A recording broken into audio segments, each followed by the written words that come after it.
Welcome to my first HR talk. I'm Lena Lindemann. I'm a member of the Board of Management of ERGO Group and responsible for human resources and general services. In this new format, I will be engaging with other HR experts to explore strategic topics and trends that are impacting our organization. Topics that will transform the way we work. Today, I'm delighted to introduce my first guest to you, Sylvie Nicol from Henkel. Sylvie brings a wealth of experience and expertise to our discussion, and although we come from different industry, we share a lot of topics and challenges. So, Sylvie, I'm really happy and looking forward to our discussion, and I would ask to briefly introduce yourself to our audience. Thank you, Lena. Thank you very much for having me. My pleasure to be there with you today. I'm actually, as you said, a member of the management board of Henkel. I'm responsible for human resources, as well for infrastructure services, and for corporate sustainability. And I have the pleasure to be in that role for a bit more than 4 years, but much longer time with Henkel, close to 28 years, actually. It is great having you here, so let's get started. And you know, I'm from insurance, and you know that in insurance we like numbers, so let me give you a couple of figures first. At ERGO, the average age of our workforce is 45.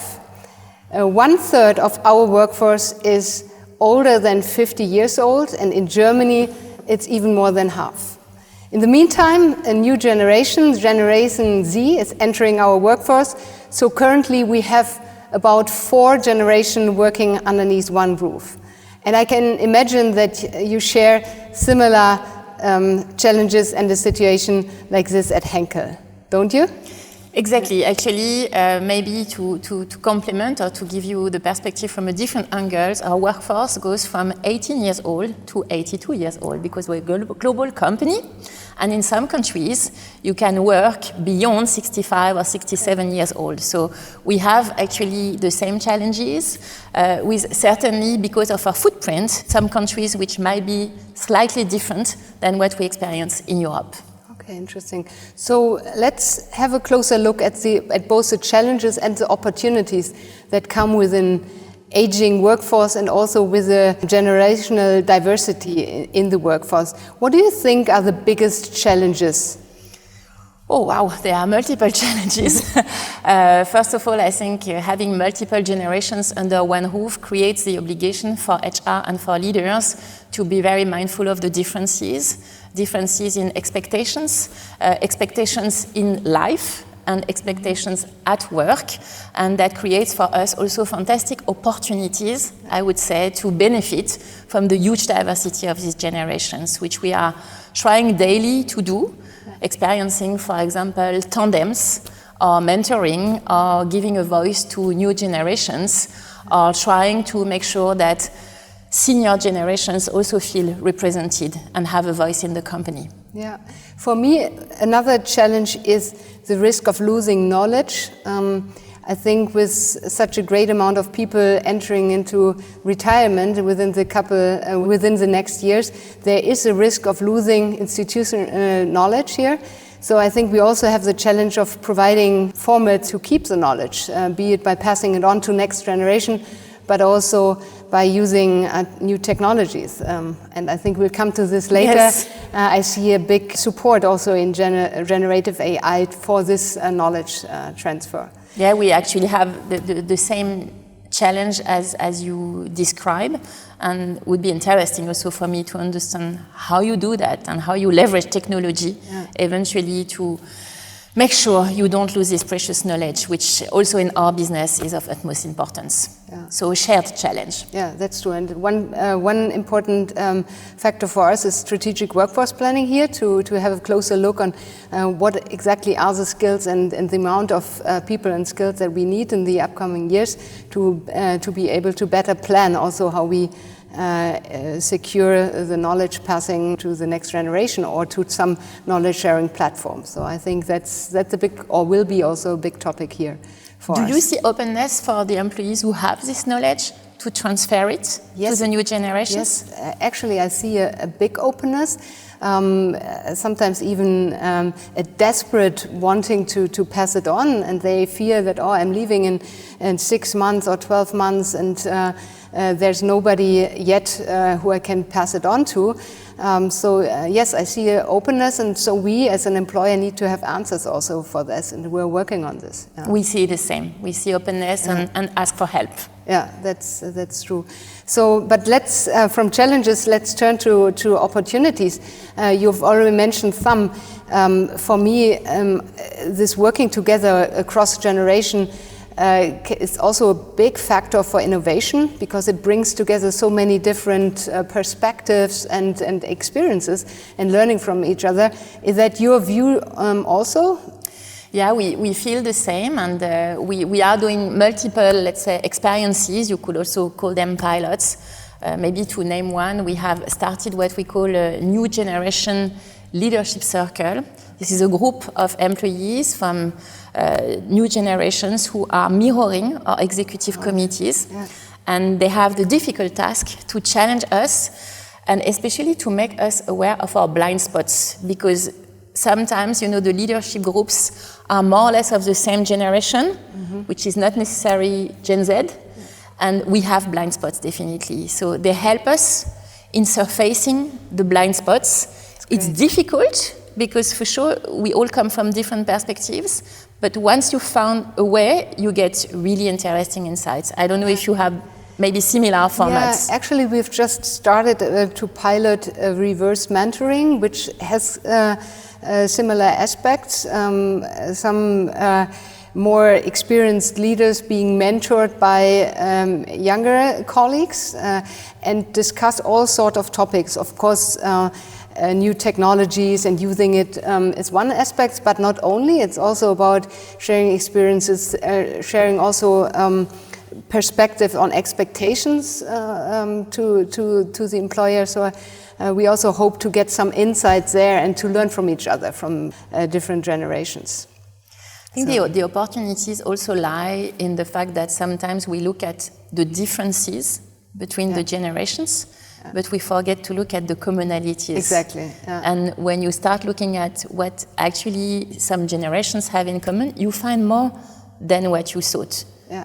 And maybe the example I can quote is topics related to flexible working conditions, or topics related to mental health. They were brought by Gen Z, but when we start talking and engaging with the workforce, we see that they are important across generations. Yeah. So that's also nice to look at what generations have in common and not only what makes them different. Yeah, exactly. And my experience is also that beside generational differences, it's more the phase of life that people are looking at. What do I need and expect at a certain period of life? And I've just had a discussion with our best trainees, and it was so clear to me that they were focusing on entering a career and on personal development and learning. And then at a different stage of life, it's rather on stability and benefits or flexibility in working time. So I think the focus should rather be on the phases of life than on the generational differences. I think that's, at least that's my experience. And I think it's a good way to think about it, phases of life, because it's, work is not an isolated thing. Exactly. Work is, part of your life, obviously, and being mindful of where people stand in their life, in their development, in their family, I think is also a good way for us as HR professionals to be much aware of what's important for them. Exactly. You gave me a good word here with the awareness, and in the former interview I heard you saying that from your own experience the most important is to respect the phases of life, so be aware of what phases are our people in, and then also respect their personal decision. I thought that was a really good perspective, because it's not one size fits it all. Exactly. So it's being in a dialogue, discussing, being aware, and then also respect certain decisions and certain times of life. I think that really triggered and resonated with me. Yeah, I was certainly speaking here also a bit from personal experience. Yeah, indeed. Having experienced moments in my life, for example, where I was not mobile.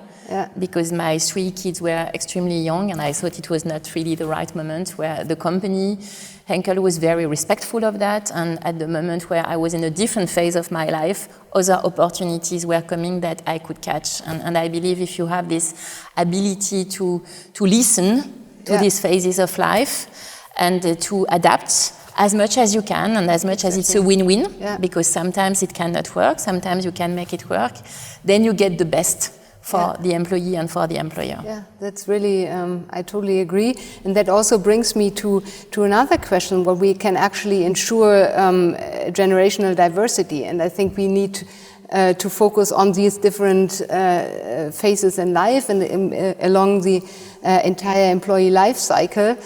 To really see what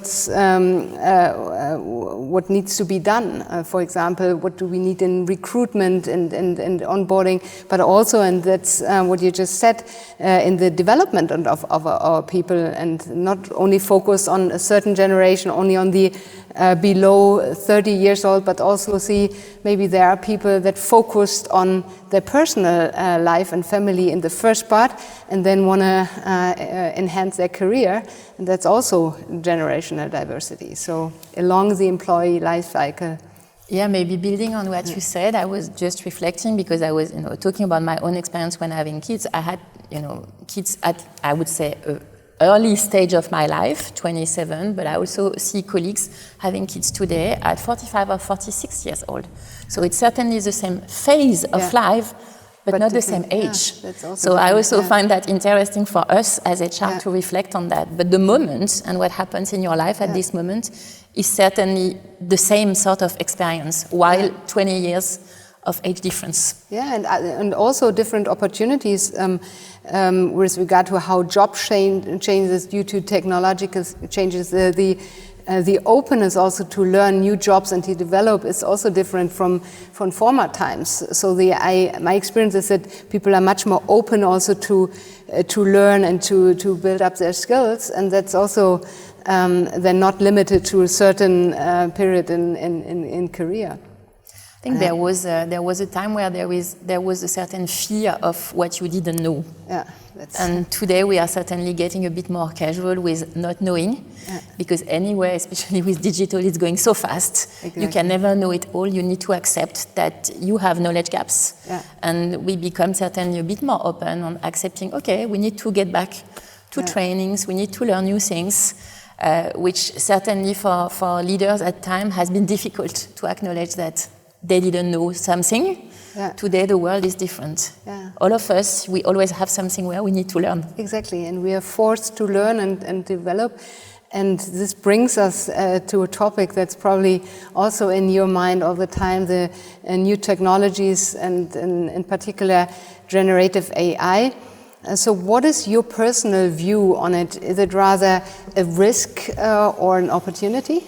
Well, it's as well a very challenging question, which is everywhere. And I also try to put my arms around it. And the more I think about it, the more I think first, it's not the El Dorado. Yeah.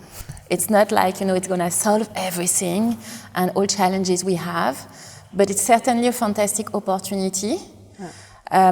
As long as we go step by step, we don't go too fast in thinking it's going to solve everything, and we need to adapt extremely fast on everything. Yeah. On the other hand, I'm really convinced that there is no way to escape. Exactly. Some people still think, maybe, no, there is no way to escape. It's like, I always compare that to when we had our first computers, because I've been living that period. First computer, you need to use it every day. There was no way out. Yeah. Now AI is there, it will be there even more. We need to adopt it, I think. Yeah. I've been reading somewhere that the time we will invest into AI will be, 10% in designing, 20% in technologies, and 70% in supporting people and process change. Yeah. And I tend to believe that's where the biggest change will come. So no job certainly in the future will go without a touch of AI. But it's not that it will completely change everything we do today, at least for HR. Yeah, I would I look at it in the same manner. I see it as an opportunity also to support and to make our work and life easier. And I sometimes think of it as a new colleague also that we need to get used to and also to work together with, and also delegate some work maybe. But that's also a change and an adaptation, and I think it takes time, and we need to help our people. And I think, as you were saying, the worst thing we can do is not knowing and not getting familiar, because then I think it just rolls over. And so we need to control and also the speed and the opportunities there. I like your new colleague image. I think it's a very good one. Yeah, it sometimes also takes the fear of it, because everybody's always looking for new colleagues to take some of the work, and maybe we just look at AI as one of these new colleagues that helps us and makes our life easier. And you would certainly not leave a new colleague alone. You would certainly coach and get to know and understand, and also put your perspective on the relationship. And I think with AI it's the same. You cannot just let it go. Exactly. You need to learn it, to work with it, to also find your way, certainly. And as long as it's very exciting, I think we also have the responsibility as leaders to structure it, to put a certain governance around it, because there are for sure ethical challenges as well, especially I think with HR-related data, so people-related data. So we also have this responsibility to make sure that we do it the right way, so that it does not create fear in the organization. Yeah, that's interesting. And I would also be interested in how you work with AI already at Henkel. How do you get familiar with that? So we have been starting what we call a playground for a certain number of employees who are sort of piloting certain tools which are really leveraging AI, like Copilot and organizing meetings and writing notes, summary, minutes, etc., to get acquainted to it. On the other hand, we in HR, like for the business, actually it's the same approach, we have defined business cases where we believe there is really an opportunity to accelerate, to create impact as fast as possible. And we work very closely with our digital organization, and they drive us through these business cases. So for HR, we have for sure identified opportunities in recruitment, but also in learning, big time, to be faster in creating the learnings that we need to bring these things together, to make them accessible for our employees. I think recruitment, learning are the two big, fastest impact topic that we can have, but we for sure see also a lot of opportunity in skills management, open job marketplace, which will certainly come as well. What about you? Yeah, we follow a pretty similar approach, I would say. In the first step, it's about getting familiarized, playing. I actually like the idea of a playground, but for everyone to kind of see and explore the opportunities on a more general basis. But then it's about use cases and trying to find the potential where we can use it, and that's different from the different businesses and also the different functions. And we're trying also to, in HR, to explore where we can use it and get the support, and also for more productivity and efficiency. I think we all have a lot of ideas, but we need to train and see how it develops. But when you bring it in your day-to-day, which I also try to do, navigating with it and also playing with it somehow with ChatGPT, it's amazing and sometimes also scary, I have to confess. So you need to feel it and to experience it to be able to navigate with it. Also, if you hear what students, kids, in my case, can do with it, it's also an invitation to guide. Exactly. I believe. So that's something to keep in mind. That will be important to guide the workforce. And that also brings me to the topic of future skills, because I think it's more important than ever before. Things like critical thinking and kind of questioning, also not just taking for granted and so on. I think that's also what we, from an HR perspective, need to ensure that we have the right skills, the future skills that we develop for our people, because otherwise I also find it scary that it just gets your result, and we need to question the quality and also the correctness. Definitely. That's Skills scarcity, it's a big topic for you? Yes, it is. But we're also still trying to explore what are the skills, the future skills that we need on a business side. I mean, we probably all know that there will be certain non-business, non-technical skills. One I've just mentioned, the critical thinking, the analytical thinking, also empathy, and that's. But with regard to foresee into the next years and see how business skills change, my experience is that we sometimes still struggle with that, and here also strategic workforce planning helps, I think. So I see we have the same concerns, even if we are in different industries, actually. Skills is also a topic for us. So we are building up our skills database, first to know where we are, what skills do we have in the company, with the purpose to create this talent marketplace going forward, and in parallel, exactly as you say, trying to project ourselves in the future. What are the skills that will be needed and where will be the scarcity? Exactly. And how do we deal with it? And where do we build the future skills? Exactly. And more, we also go where the skills are. Yeah. So we've been opening, for example, a digital hub in India. Fantastic skills place for digital skills.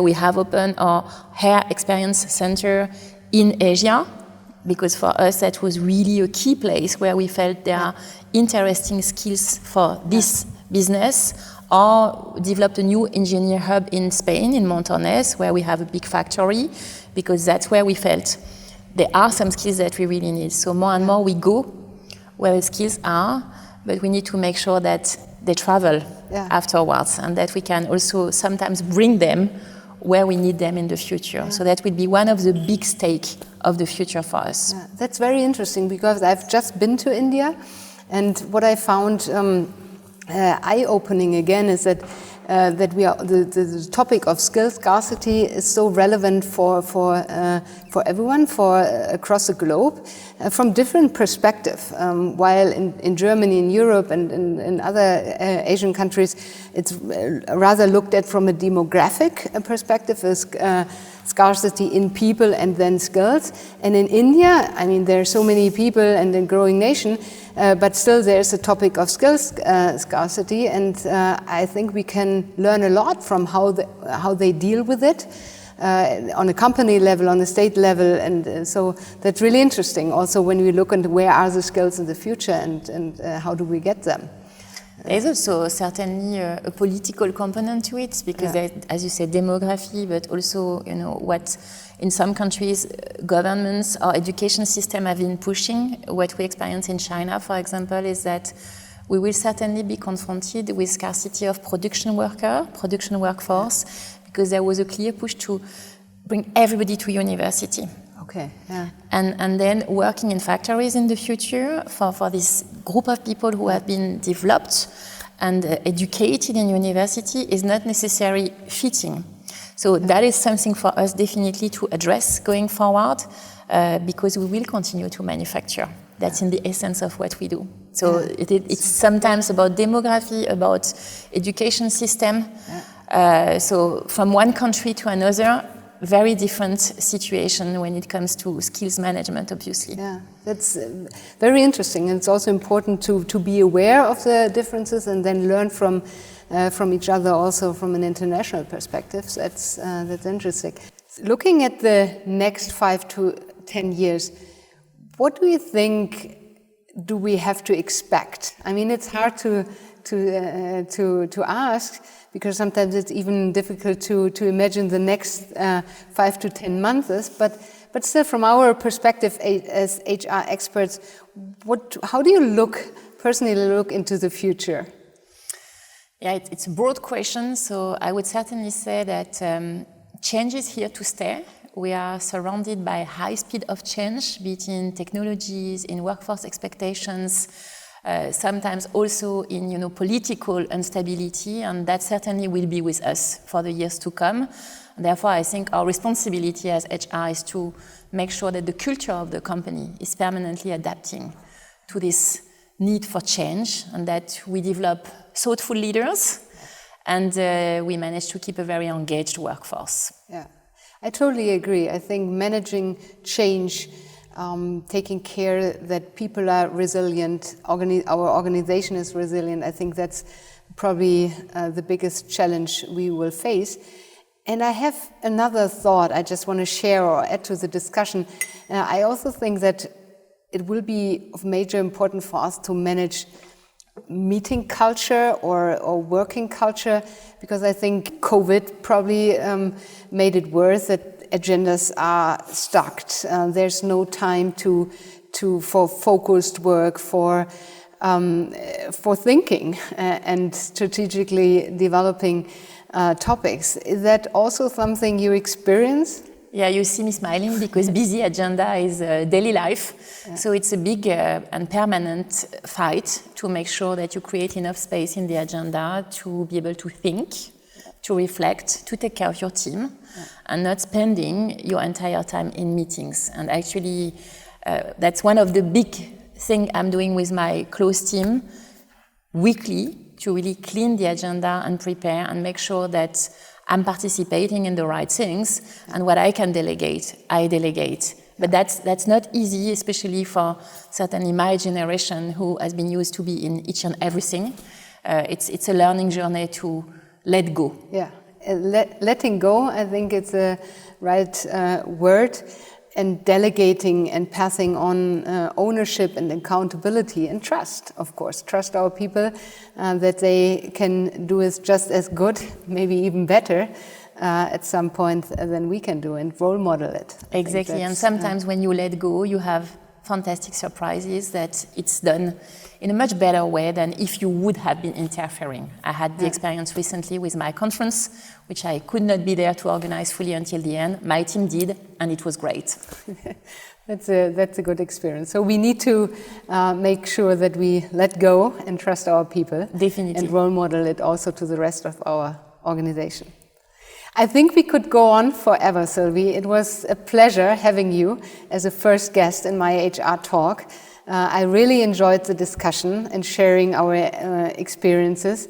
And I think there's a bright future ahead of us. I think our function is so important, and we won't get bored.